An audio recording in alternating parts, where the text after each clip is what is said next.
এখানে কি রামচন্দ্র এসেছে নাকি? রামের কোনো দরকার নেই। তাহলে রামের তিন ভাই। তোমার নাম লক্ষণ। তুমি লক্ষণ, তুমি সেই কাপুরুষ লক্ষণ। এই যে লক্ষণ পঞ্চমাসে গর্ভবতী সীতাকে বনবাসে কে এসেছিলে? তোমরা এখানে আমাদের সঙ্গে বিরত দেখাচ্ছ। এটা কি শত্রুঘ্ন? কানের উত্তর নাম বদ্ধভূষণ। জীবনে একটা শত্রু মধ্যে দেখেছি। তোমরা শত্রু সাবধানে কথা বলো। আমি রামের ছোট ভাই, আমার নাম ভরত। তোমার নাম ভরত। ভরত, তুমি দশরথের মাইকে ফুলা। তুমি দশরথের মাইকে ফুলা। যাই বলা নিজের কোনো রাজত্ব পায় নাই। ওই কৈকিমাকে রামকে 14 বছরের জন্য বনবাস পাঠিয়ে তুমি রাজত্বভার গ্রহণ করেছে। আবার আমাদের সঙ্গে বিরত দেখাচ্ছে। তোদের বাবা মা তো এই তোমাদের শিখায় নাই? তোমার দাদা রামকে গিয়ে পাঠাও। কি লিখেছে রামের? লিখেছে তোমার লিখছে আপনার মায়ের সতী। হ্যাঁ, তোমার মা সতী। তোমার মা সতী। তুমি মনে তোমার মা সতী?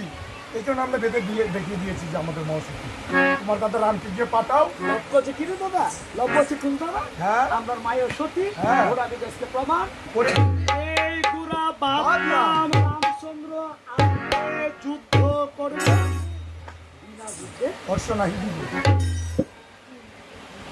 কই বলছে দাদা? এমনিও তো আমাদের মায়ের হাতে শাখা সীতায় সীতায়ও সিঁদুর। শাখায় যে হাতে যেতে শঙ্খ আছে, হ্যাঁ, সীতায় যেহেতু সিঁদুর আছে। বাবা তো নিশ্চয়। বাবা আমাদের নিশ্চয় আছে, আজকে প্রমাণ প্রমাণ হয়েছে। পুরো শঙ্খ সিঁদুর থাকলে বোঝা যায় না স্বামী আছে না নাই। স্বামীর মঙ্গলের প্রতীক তো। হ্যাঁ, কয়টা দে সিঁদুরের ফোঁটা? অনেক কয়টা দে? পাঁচটা দে না? এই পাঁচটার মধ্যে প্রত্যেকটা দেবেন। স্মৃতিতে, ললাটে, কণ্ঠে, শাখায়, শাড়ির আঁচলের মাথায় দিয়া দেবেন ভগবান আমার থেকে যেন আমার দামেটা 10 বছর বেশি আছে। ওই তো কেন তুষ্ট তো তোমরা রোজ তাহলে মাসে 4 দিন বর্ত করে কি আর মঙ্গলচন্দ্রের বর্ত পুরো দিয়া ফুসলিবার দিয়া তুমি কয়দিন গেছো মন্দিরে গিয়ে কইছো নি বলে ভগবান আমার বয়সটা ভালো রাখো কইছো। আচ্ছা যা হইছে এগো দিদি, হ্যাঁ। যেমন কর্ম তেমন ফল। আপনি যেমন কর্ম করুন তেমন ফল হ্যাঁ, পাবেন।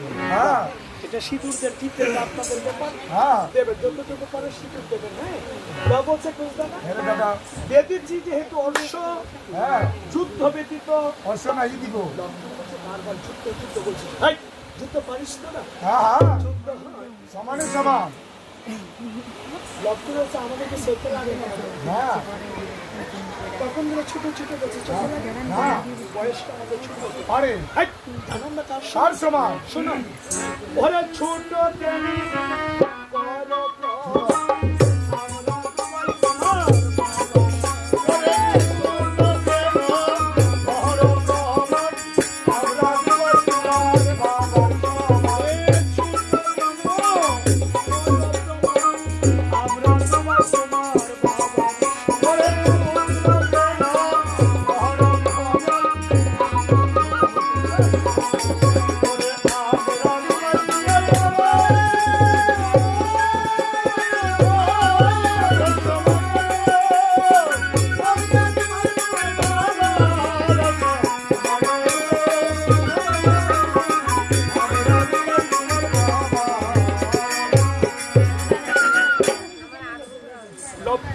আমরা দুবাই তোমার বাবার সমান। বাবার সমান।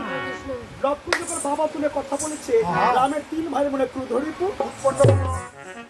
লক্ষণ করছে বাচ্চা 3 পরিমাণ চক্ষু তো দে দেখ পরিমাণ কথা পাশান ফাইটে ওই শুনলে শিশুর কথা। তোর আমাদের বাবার সমান। হ্যাঁ, হ্যাঁ, প্রথমে তো তোর ছোট দেবে, ভুল করেছি, এটা আগে বুঝতে পারবে যুদ্ধক্ষেত্রে শত্রুকে দুর্বল ভাবা। মূর্খামি। তোদের সঙ্গে যুদ্ধ করে ওর এই ঘোড়া নিয়ে যাবো। বয়স হবে তোদের। হ্যাঁ, 12 বছর, কথা বলতেছি 60 বছরের বুড়ার মতন। খরচ পরের লক্ষের সঙ্গে রামের 3 ভাই একটা তোমার যুদ্ধ শুরু হলো। কেমন যুদ্ধ? উভয়ে বীর হে। বালি আগলো রাম, বালি আগলো রাম।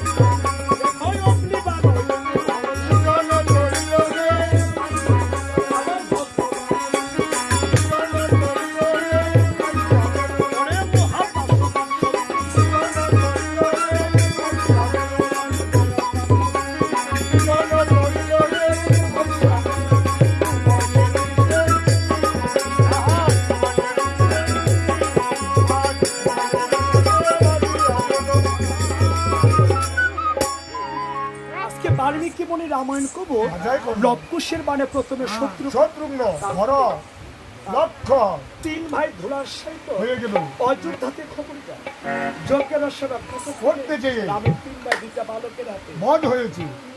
রামচন্দ্র চিন্তা করে গেল, আহা এই দুইটা বালক বালক এত শক্তি তাদের মধ্যে। আহা আমি তো 12 বছর আগে আমার সীতাকে ওই বনে নির্বাসনে দিয়েছিলাম। আমার সীতা ছিল আহা পঞ্চমাসের গর্ব। এগুলো কি সীতার সন্তান? আমার মন কেন এমন করছে আমি একটু যাবো।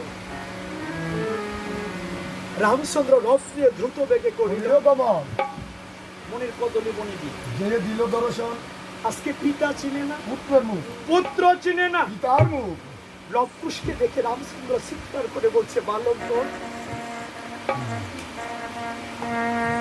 সত্য করে বলো না তোমরা কাহারি নন্দন? বিশ্বাস করো, তোমাদের দেখে আমার মন যেন করছে কেমন। আহা লবকুশ বলছে, তুমি কি রামচন্দ্র? তুমি রামচন্দ্র? তোমার অপেক্ষায় ছিলাম, এসে পড়েছে, ভালো হয়েছে।